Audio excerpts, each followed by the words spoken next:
Mladi plesalci Go Breakers z Goriškem so se zlato medaljo vrnili iz svetovnega prvenstva na Danskem. Občinstvo in sodnike so navdušili z izvirno koreografijo. Za plesno šolo Week Dance je to že 8. naslov svetovnih prvakov. Najboljše na svetu so danes pričakali na osnovni šoli v Šempetru pri Gorici. Svetovni prvaki so se po spektakularni zmagi na Danskem predstavili še doma in poželi bučne ovacije občinstva.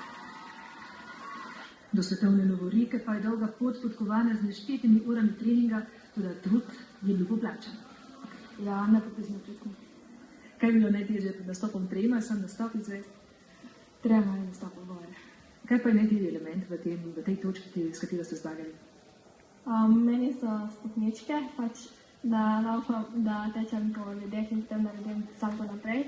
Kako pa občinstvo je kaj navija za vas, kako občinstvo spremlja se te vaše plesne? Ja, navija za nas spodbuja. Kdaj tako nekaj zazible, kdo zraven? Tudi to. Dekleta predvsem? Ja.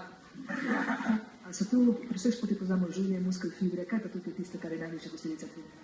Ja, to je to, bolečine vsak dan. Zato se treba zmeraj pred treningom ogreti in potem na koncu tudi raztegniti. Tako mladi svetovni prvaki, ki jih je na piedestal popeljal Zagnan trener. V zadnjih letih imajo treninge 3-4 tedensko po uro in pol, pred takimi podvigi, kot je svetovno prvenstvo, se treningi celo potrojijo.